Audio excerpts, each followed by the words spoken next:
Buenas noches, amigos. Nos da mucho gusto el que podamos estar en una sesión más de Plan de Vida.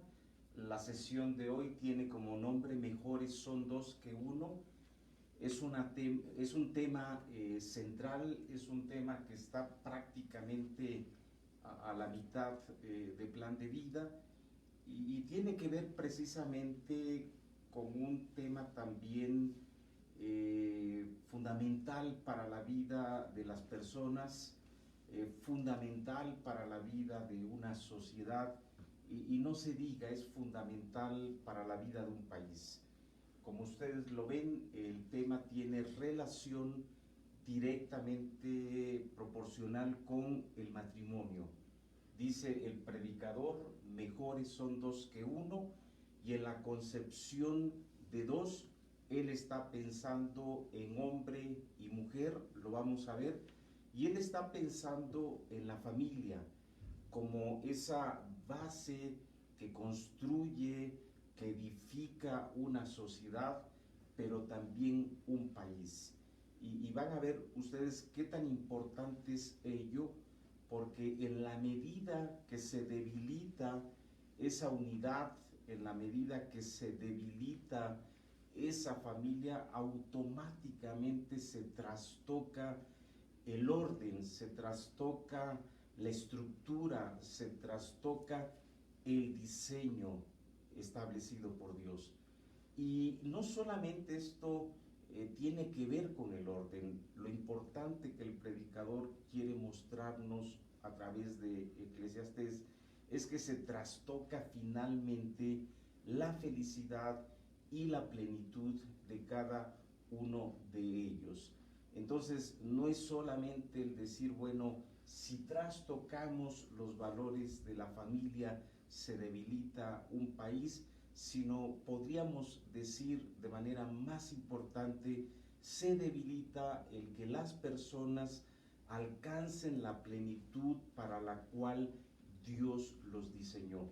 Y entonces es ahí donde está esa importancia. Si nosotros no entendemos ese diseño, si nosotros quizás somos parte de esas corrientes de pensamiento que se han dado en los últimos tiempos en contra de la familia, pues finalmente estamos también nosotros afectando nuestra plenitud y la capacidad de ser felices y de ser en ese sentido satisfechos.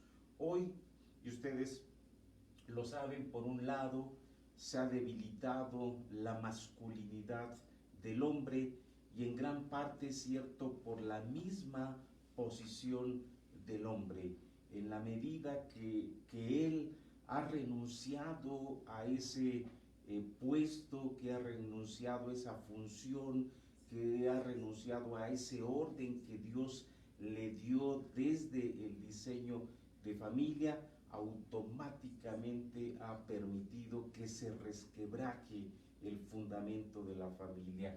Eso por un lado. Por otro lado, también es cierto, tenemos corrientes de pensamiento que hoy hablan acerca de un empoderamiento de la mujer que ya no se somete por esa masculinidad perdida o abandonada, en este caso por el varón, y entonces un empoderamiento que hace que la mujer quiera de manera independiente salir adelante, luchar, conseguir sus metas, o aunque muchas veces pudiera ser dentro del matrimonio, no hay tal unidad, no hay tal esfuerzo conjunto, y entonces no es finalmente el diseño que Dios estableció.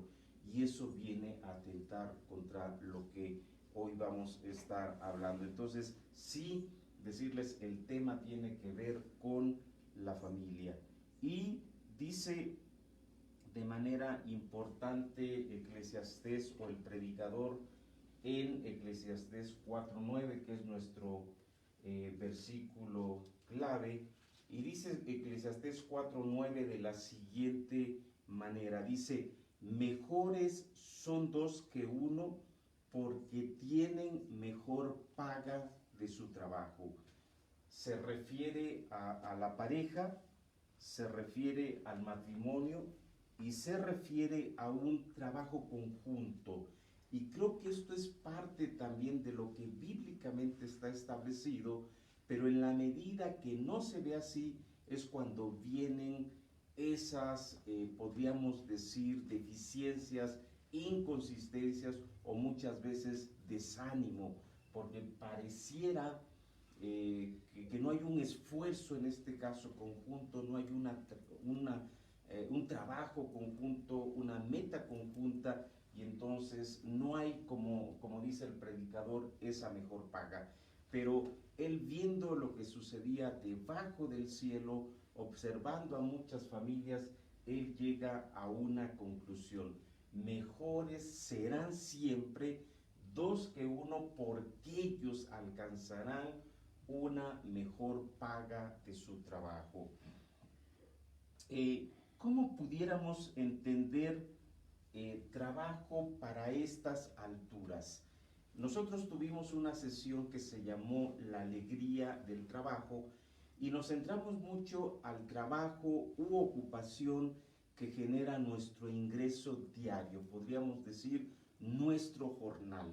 Y Eclesiastés efectivamente habla mucho acerca del jornal, del trabajo diario, pero en este caso el predicador se está refiriendo al trabajo como algo mucho más en ese sentido amplio. Dice Eclesiastés 1:3: de la siguiente manera. Dice, ¿qué provecho tiene el hombre de todo su trabajo con que se afana debajo del sol? Entonces, para el predicador, el trabajo para estas alturas tiene que ver con todo lo que finalmente el hombre, hablando como género, hombre y mujer, finalmente desempeña. Podríamos decir que se refiere él como al resultado final de la actividad de las personas. Y esto es muy interesante porque nosotros decíamos en la alegría del trabajo que lo ideal es cuando esa ocupación que nosotros tenemos todos los días, donde generamos nuestro ingreso, se vaya alineando con nuestra visión de vida, con aquello que nos gusta, con aquello que hacemos apasionadamente, con aquello que entendemos que es para lo que nacimos. Y si esto es así, cuando nosotros unimos ello con nuestra ocupación, pues finalmente viene a ser nuestra actividad final. Entonces, aquí el predicador se refiere a trabajo como aquel esfuerzo conjunto en diferentes actividades que nos da un resultado final, ¿sí? Entonces, esta parte es interesante entenderla. Segundo, también él dice que esta ocupación tiene que ver con Dios. Dice Eclesiastés 3:10, yo he visto el trabajo que Dios ha dado a los hijos de los hombres para que se ocupen en él. Esto es importante porque lo que dice el predicador es que la ocupación, el trabajo, ese esfuerzo en el cual nosotros todos los días estamos, tiene que ver con la mano de Dios. O sea, tiene que ver con un diseño divino y tiene que ver también incluso con esas oportunidades que Dios nos va abriendo para que se dé. Entonces, aunque muchas veces nosotros no lo vemos, porque así lo dice Eclesiastés, vienen de la mano de Dios. Entonces, es esta ocupación a la cual finalmente llegamos. En la sesión pasada hablamos que nosotros tenemos un área que no es conocida y es un área que emerge cuando nosotros pasamos por una situación de crisis. Déjenme decirles que muchas personas encontraron esa ocupación de vida cuando pasaron por esa situación de crisis. O sea, fue una puerta para encontrar que había una actividad que ellos nunca hubieran visto si no hubiera sido por ese tiempo de crisis. Y hay muchos ejemplos que yo podría relatarles, no tenemos hoy ese momento, ese tiempo, pero es cierto esto, viene de la mano de Dios. Y dice finalmente el predicador, dice como la parte que le ha sido dada por Dios, ya lo vimos en alguna vez, dice Eclesiastés 3:22, dice así, así pues he visto que no hay cosa mejor para el hombre que alegrarse en su trabajo, porque esta es su parte, porque ¿quién lo llevará para que vea lo que ha de ser después de él? Entonces,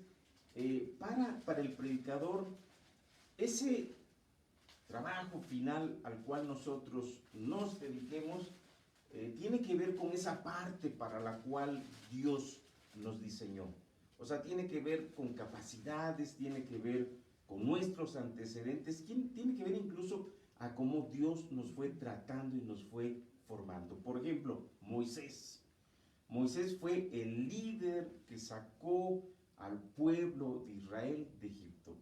40 años tuvo que caminar por el desierto llevándolos, pero previo a ello vivió otros 40 años en el desierto. O sea, Dios lo preparó en el desierto para que después pudiera ser el líder de una gran nación.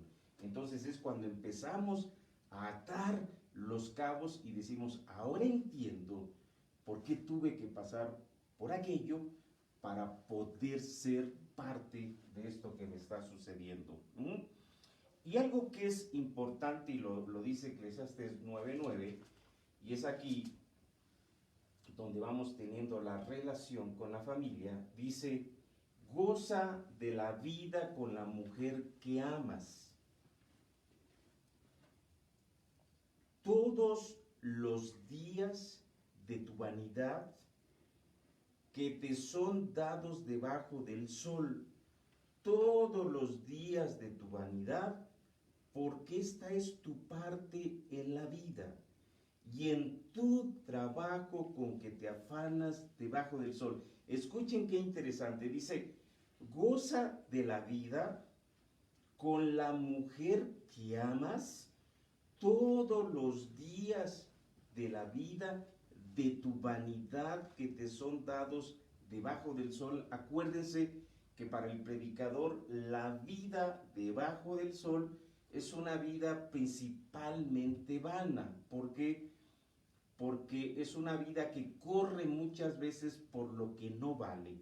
Entonces dice el predicador, dentro de esa vanidad, goza de la vida, o sea, busca y hállate las maneras para encontrar gozo en esa vida todos los días. Y dice algo muy importante, porque esta es tu parte en la vida y esto es el trabajo en el cual tú te afanas debajo del sol. Pero dice algo importante el predicador, con la mujer que amas. Entonces, ¿qué significa esto?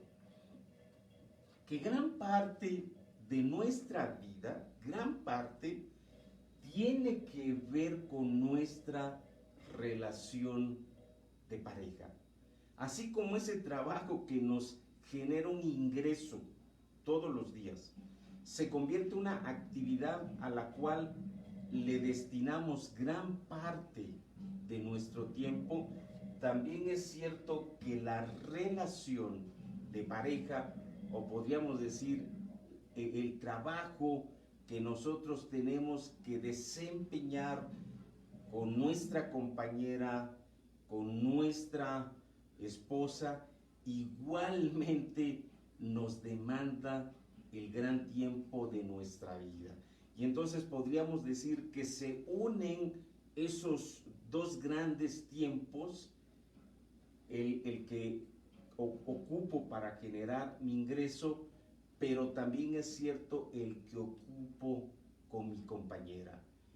Y no es que haya una separación de ambos, porque aquí es donde viene la lección de hoy. Tiene que ser más bien un trabajo conjunto, tiene que ser un esfuerzo de ambos, tiene que ser una tarea común donde todos o los dos tenemos esa agenda y la construimos de manera conjunta. Digo todos cuando viene la familia, cuando vienen los hijos, y ellos son también parte de esa visión. Pero es ello lo que el predicador nos quiere decir con el texto inicial, cuando él dice un trabajo de ambos, ¿ok?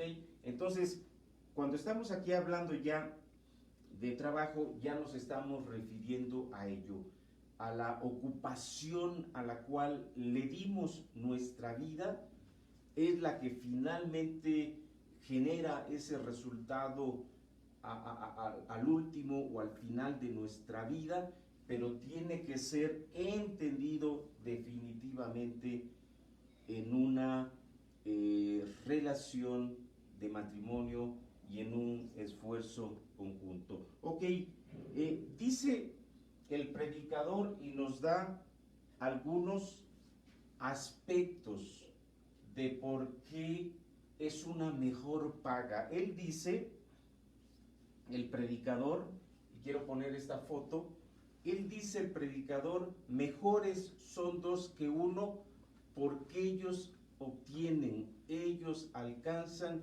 una mejor paga. Y él nos describe cuál es esta mejor paga, ¿sí? Para entender esta mejor paga, es importante que nosotros entendamos un poquito el contexto. Acuérdense que hemos hablado de lo que es la vida debajo del cielo. Ya la hemos caracterizado porque el mismo predicador nos la caracteriza. Y en este capítulo 4, donde está el versículo lema, él nos da otras vertientes de esa sociedad o de esa vida debajo del cielo. Dice, me volví y vi todas las violencias que se hacen debajo del sol, y aquí las lágrimas de los oprimidos sin tener quien los consuele, y la fuerza estaba en la mano de sus opresores, y para ellos no había consolador. Y alabé, dice yo, a los finados, o sea, a los muertos, los que ya murieron, más que a los vivientes, los que viven todavía. Y tuve por más feliz que unos y otros al que no ha nacido aún, que aún no ha visto las malas obras que debajo del sol se hacen. Dice, he visto asimismo que todo trabajo y toda excelencia de obras despierta la envidia del hombre contra su prójimo. También esto es vanidad y aflicción de espíritu. Acuérdense que parte de lo que él caracteriza en la vida debajo del cielo es una vida cíclica, es una vida que se repite, es una vida que llega a fastidiar porque el ojo no se sacia de ver, el oído no se sacia de oír, pero también él dice que es una sociedad violenta, que es una sociedad injusta, que es una sociedad donde en términos generales pues hay atentados contra uno. Y es importante entenderlo porque es ahí donde el predicador ubica la mejor paga. Muchas de las referencias que hace el predicador tiene que ver con el origen y tiene que ver con el final, tiene que ver con el día del nacimiento y tiene que ver con el día de la muerte. Entonces el predicador, cuando se está refiriendo a este resultado final, él también quiere que pensemos en los tiempos últimos, y de hecho uno de los temas tiene que ver con ello, ¿sí? Y por eso es importante esta parte de la mejor paga, y por eso yo pongo esta foto, si ustedes ven ahí a dos personas ya pues en edad avanzada, porque es mucho de lo que el predicador quiere llevarnos a pensar. Y él dice, muy interesante, dice primero,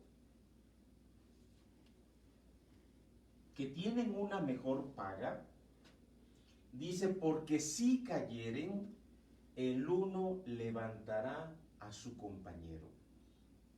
Él está diciendo ello. En esta vida debajo del cielo es muy fácil que uno caiga. Es muy fácil que esa aflicción de espíritu nos lleve a una postración. Por muchas razones, pueden ser personales, pueden ser por la misma sociedad en la que estamos viviendo, o puede ser por alguien que esté atentando contra mí porque esté queriendo hacerme daño. Lo que dice el predicador, en esa vida es muy fácil que cualquiera caiga, y va a ser muy importante el que sean dos, porque si uno cae, el otro lo va a levantar. También dice, si durmieren juntos, se calentarán mutuamente.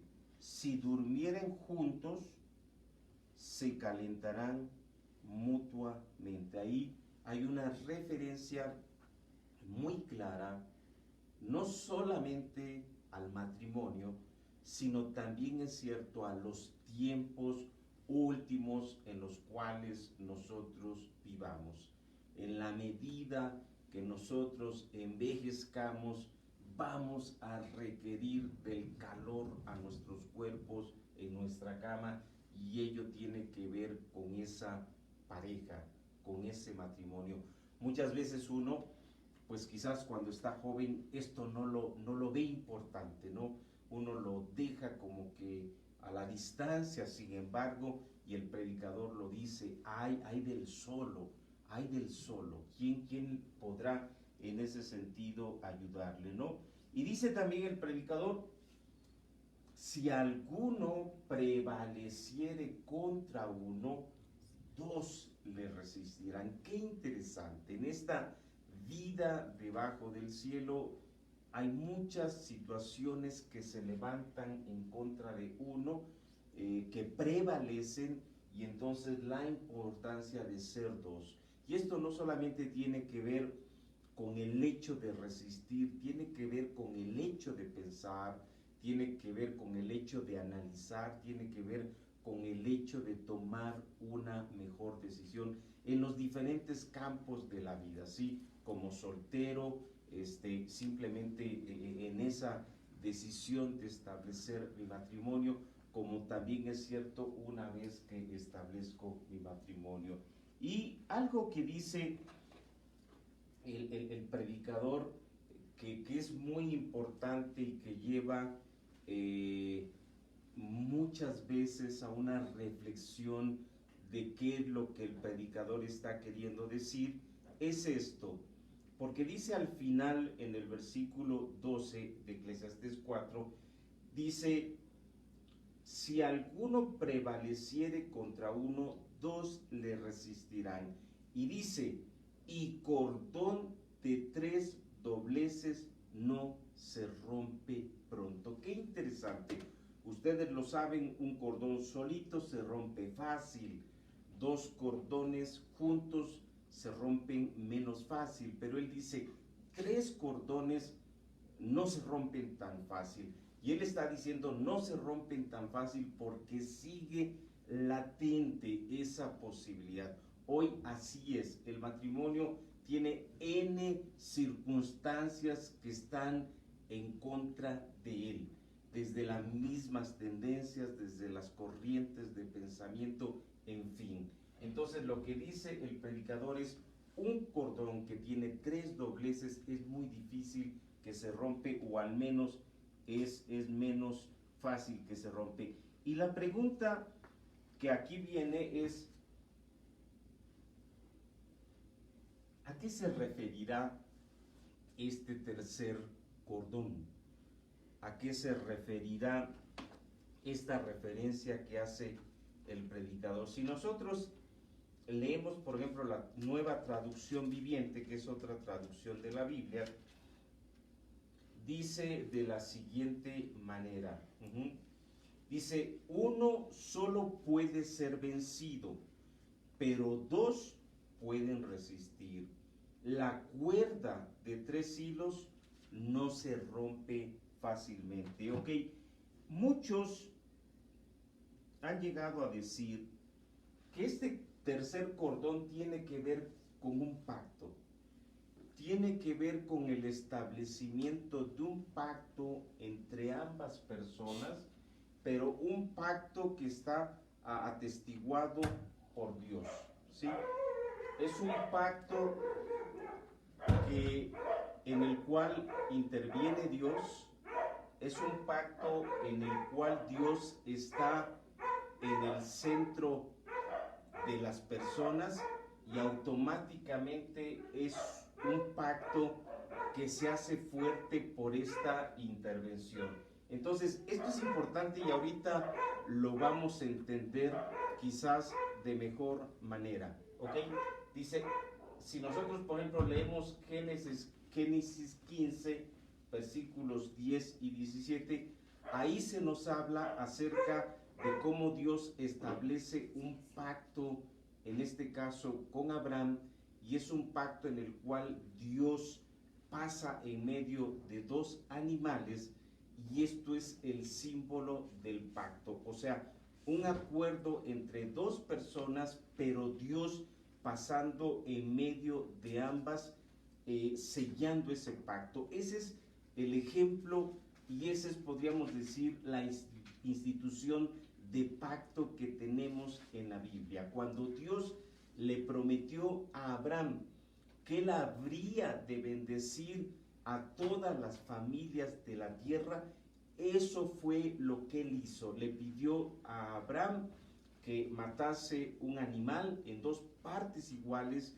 y cada parte estuviesen viéndose una a la otra, y dice la palabra que Dios en una columna de fuego pasó en medio de ambas. Entonces, ¿qué significa pacto? Significa que hay un acuerdo entre ambas personas y está Dios de por medio en ello, y es ese tercer cordón. También es cierto que un pacto compromete el cumplimiento del mismo. O sea, cuando se establece ese pacto, se llega a decir que ambas personas están comprometidas hasta la muerte para llevarlo a cabo tal y como se definió. Y por ello es que también es cierto, el pacto incluía que si una persona no lo cumplía, se demandaba la muerte por ese incumplimiento. Eso es lo que significa pacto, o sea, es un acuerdo donde las partes están involucradas, están comprometidas, pero ellos saben que es un pacto para siempre, porque si hubiese incumplimiento, la misma muerte se demandaría por ello. ¿Por qué es importante esta concepción de pacto? Porque ante los tiempos que estamos viviendo, lo que realmente permite que un matrimonio pueda seguir adelante es cuando tiene esta visión de pacto. Y déjenme decirles que la visión de pacto es mucho mayor al amor que dos personas se pudieran tener. La visión de pacto es el pacto por sobre todas las cosas, porque así fue como Dios se comprometió con nosotros.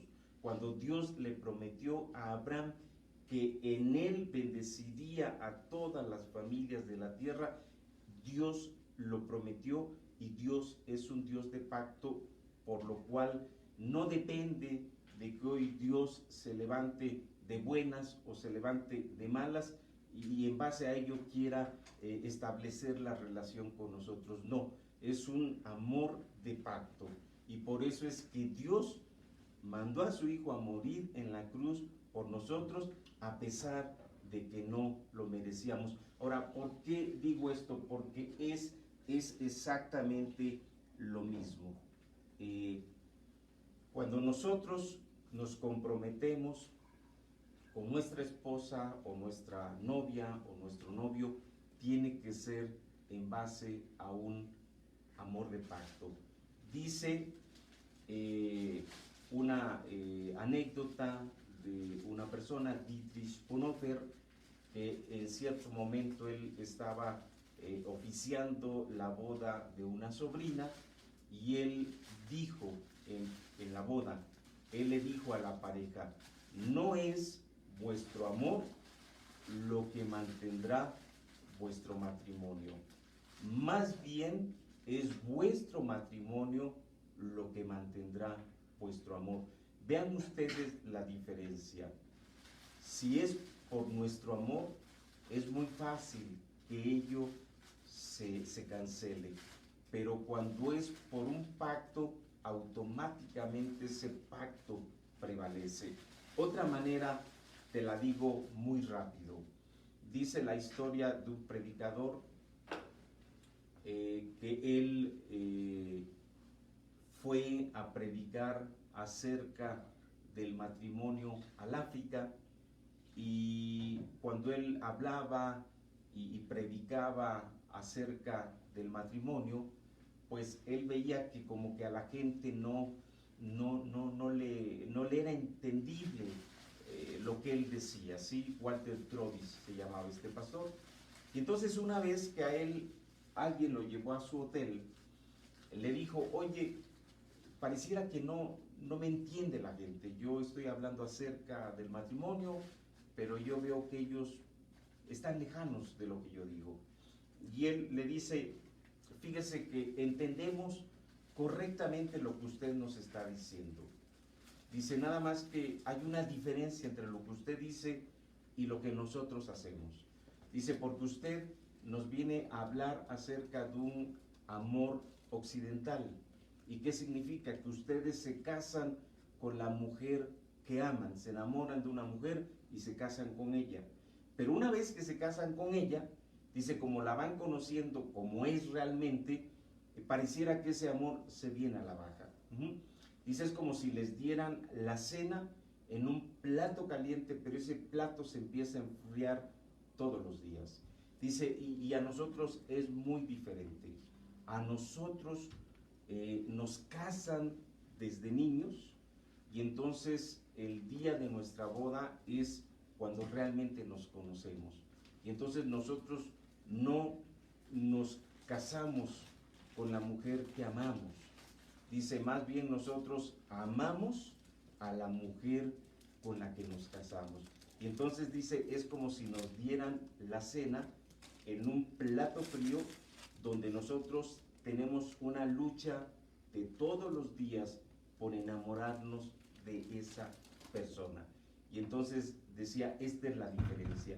Y entonces Walter Trovis dijo, caray, qué manera tan interesante de entender una visión de pacto, porque esa es la visión correcta.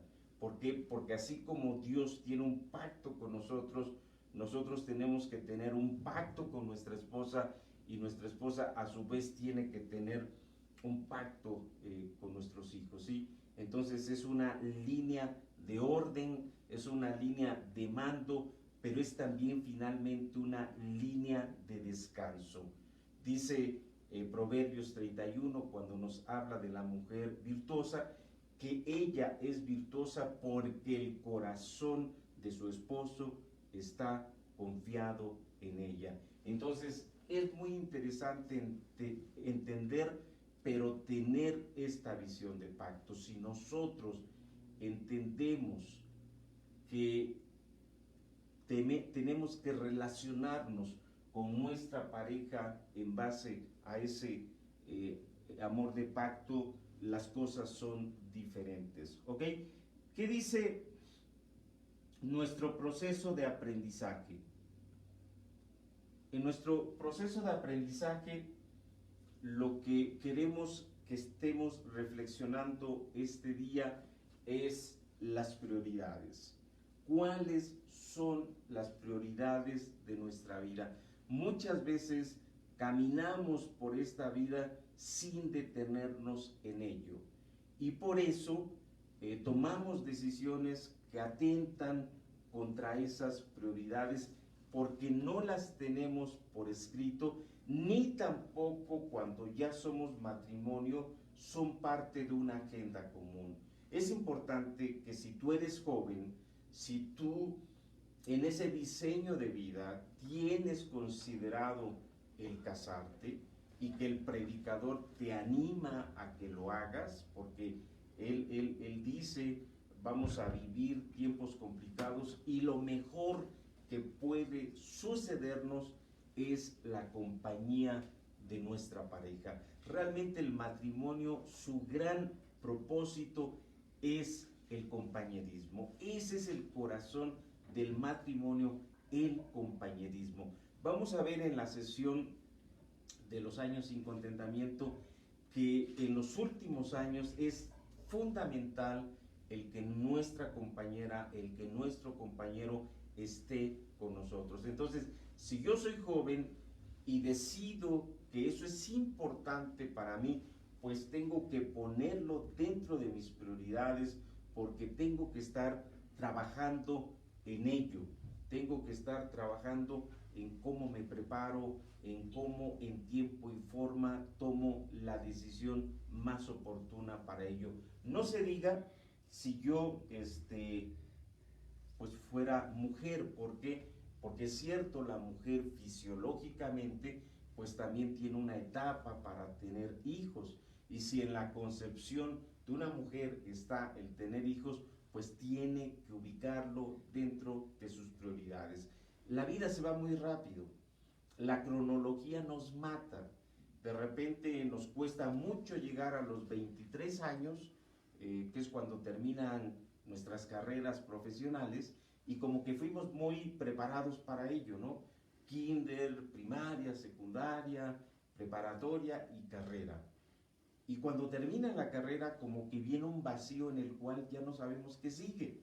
Y entonces cuando nos damos cuenta, ya nos dieron los 30 años, nos dieron los 40 y de repente decimos, caray, ¿dónde está la vida? Bueno, por eso es importante tener prioridades. Una, para que en mi diseño de vida yo sepa con respecto al tiempo dónde tengo que estar tomando mis decisiones o en qué áreas me tengo que estar preparando, ¿sí? Segundo, también es cierto, si yo ya tengo mi matrimonio y en ese trabajo conjunto con mi esposa, pues tengo que definir también prioridades. Muy importante esto. ¿Por qué? Porque si no voy a tomar decisiones que pudieran estar afectando mis prioridades. Una vez que yo establezco prioridades, toda decisión tiene que ser consensada en función de ello. Esta decisión distancia mis prioridades, no es buena. Esta decisión fortalece mis prioridades, pero también fortalece, acuérdense que estas prioridades pues tienen que también ver con mi diseño de vida, con lo que yo estoy imaginándome de etapas hacia adelante, con lo que yo estoy también queriendo caminar en términos de aquello que sea mi resultado final. Entonces, en esas prioridades pues tendrán que estar ello. Entonces, es importante porque muchas veces vienen, por ejemplo, situaciones de trabajo, vienen decisiones donde hay una muy buena oportunidad y quizás muchas veces tú la desechas sin haberlo consultado ni con tu esposa ni con tus prioridades. Entonces, primera importancia en este tema es defino mis prioridades. Sea soltero, sea casado, ¿qué es lo que yo visualizo que tienen que ser? Y después de ello, ahora sí, pasamos a nuestras preguntas. Primera pregunta, ¿cuáles y en qué orden son tus prioridades? Trabájalas, en verdad. Muchas veces tenemos 30 años, 40 años y no hemos trabajado nuestras prioridades. Te invito a que tú revises temas sobre visión de futuro y lo que dicen los escritores es que los mejores estudiantes, los mejores profesionistas, no son los más inteligentes, son aquellos que tienen una idea clara de lo que quieren. ¿Por qué? Porque se han de alguna manera estructurado en la definición de metas y en la consecución de las mismas. Entonces, ¿cuáles y en qué orden son tus prioridades? Si tu prioridad primera es Dios, esa tiene que ser tu prioridad. Y si a partir de Dios tú dices, mi segunda prioridad, en el caso del casado, es mi esposa, pues tiene que ser esa tu prioridad. ¿Por qué? Porque si no es tu prioridad, no vas a alcanzar ese esfuerzo final conjunto. Entonces, tú tienes que pensarlo y tienes que darle ese orden. Y dice la segunda pregunta, ¿el orden de tus prioridades le trae paz a tu vida? Porque quizás hoy, como tienes tú definidas tus prioridades, porque a lo mejor tú dices una cosa, pero en la práctica, ¿qué está sucediendo? Porque si en la práctica realmente tú dices, bueno, esto sería lo ideal, pero en la práctica, hoy esto es lo que estoy viviendo, a lo mejor mi prioridad pues, está siendo definitivamente mi trabajo, no está siendo mi familia, no lo están siendo mis hijos, pues tienes que ser en ese sentido muy genuino. ¿Por qué? Porque si eso no es así, pues la pregunta tiene que ver con eso. O sea, tal y como están hoy tus prioridades, ¿le está dando descanso hoy a tu vida? ¿O estás atentando contra tu vida? ¿Sí? Porque dices, híjoles, la verdad es que no estoy viendo a mis hijos. La verdad es que poco estoy platicando con mi esposa. La verdad es que lo menos que puedo es tener relación con Dios. Bueno, la pregunta es, ¿ese orden le trae paz a tu vida o tendrás que rehacer tus prioridades en términos al menos de enunciarlas, pero segundo, de empezar a hacer cambios en relación a ello? ¿Por qué? Porque si no, tarde o temprano te van a reventar y esto va a trastocar lo que estás haciendo, ¿sí? Eso es un hecho. Tú no le das tiempo a tu esposa, no le das tiempo a tus hijos y eso es una pues bomba de tiempo, ¿sí? Si tú eres joven también y no le estás dando la prioridad a los aspectos que tienes que darles prioridad, pues también estás atentando contra tu diseño de vida o contra tu integridad misma, ¿sí? Si tú sabes que lo que hoy está pasando en tu vida te está llevando a un desgaste, pues tienes que también pensarlo. Primero, piénsalo, ubícalo y segundo, definitivamente trabaja por ello. Si eres, esto es muy importante, si eres soltero o si eres casado, ¿cómo fortalece la visión de pacto tus prioridades? O sea, ¿cómo cambia esto? Porque hoy como que vivimos pues mucho en la corriente de este mundo, pero cuando nosotros vamos a lo que Dios nos establece y cuando entendemos que con esa visión de pacto yo no tengo problema para amar a mi esposa y darme por ella por cuanto Dios se dio y me amó a mí, pues entonces como que todo cambia, ¿sí? Porque hay muchas parejas hoy que son el principal problema para su matrimonio. Y alguien lo llegó a decir, la principal causa del divorcio es el matrimonio. Parece chusco, pero tiene gran profundidad, ¿sí? ¿Por qué? Porque muchas veces es ya la negativa de cualquiera de los dos a que es imposible salir adelante. Mucho también por la visión del mundo de que los matrimonios son desechables. Para Dios no. Dios instituyó el matrimonio para toda la vida porque es un pacto y el pacto es perpetuo a menos que alguien de ellos muera. En ese momento, pues el hombre y la mujer pueden tomar otra decisión. Pero en tanto la persona viva, bíblicamente es un pacto para siempre. Así como Dios estableció con nosotros un pacto eterno. Entonces, cuando nosotros tenemos una visión de pacto, es muy importante porque ello me puede dar una manera diferente de hacer las cosas. Si no, es muy fácil que claudique, es muy fácil que diga, es imposible, no se puede. Pero cuando yo digo, Señor, finalmente yo no mando, el que manda eres tú. Y cuando la esposa dice lo mismo, Señor, yo no soy el que manda eres tú, las cosas son diferentes. Si tú eres soltero es muy importante que lo pienses, porque la persona con la que tú te cases, pues tiene que pensar de esa manera. Si piensa diferente, va a ser muy difícil que tú puedas edificar un matrimonio así.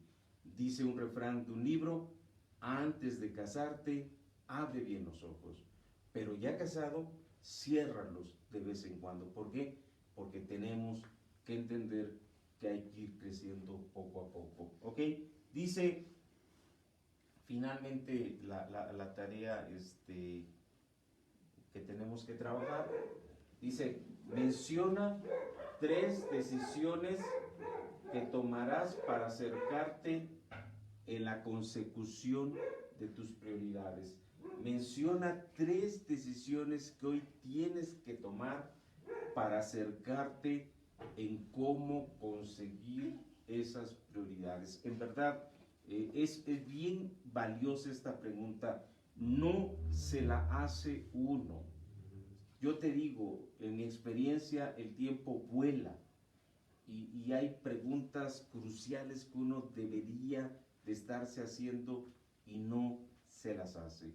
Entonces la pregunta es, menciona 3 decisiones que hoy vas a tomar para acercarte en la consecución de tus prioridades. Defínelas y establece cómo le vas a hacer. Yo te puedo decir que cuando esto sucede, vas a ser más sabio en la toma de decisiones, te vas a equivocar menos, porque no vas a querer tomar una decisión de inmediato, que muchas veces ese es el problema. Hoy los sistemas de información y las redes y todo lo que tenemos, como que nos presiona a que tomemos decisiones y a veces nos aceleramos y tomamos decisiones que no deberían de ser. Y cuando tú tienes prioridades, dices, no, discúlpame, yo no puedo responder, yo no me mando a mí mismo, yo tengo pues una relación con Dios, yo tengo una relación con mi esposa, yo tengo una relación con mis hijos, o yo tengo una relación con soltero con mi propia persona, mi padre, mi madre, y hasta que no revise bien, no puedo tomar ninguna decisión. Y no hay nada que me tenga que presionar para yo estarlo haciendo. Entonces es muy importante el tema, hazlo. Y yo te lo digo, a partir de ahí muchas cosas van a ser diferentes, porque cuando llegue algo lo vas inmediatamente a analizar con respecto a esta matriz de decisiones donde están tus prioridades. Y entonces tú dices, procede o no procede, o le doy un tiempo en stand-by, por el momento no decido nada, ¿sí? Pues ese es el tema, es un tema muy amplio, es un tema muy profundo y es un tema también, es cierto, controversial. Nos ha pasado en muchos lugares cuando lo impartimos que hay mucha controversia por los tiempos que estamos viviendo, pero eso es lo que dice el predicador y finalmente es lo que Dios tiene establecido. Y cuando nosotros encontramos la riqueza de ello, vamos a ser plenos, vamos a ser felices porque ese es el diseño que Dios nos ha dado. Buenas noches, descansa, nos vemos la próxima semana con el siguiente tema. Es un tema también muy interesante, te va a gustar.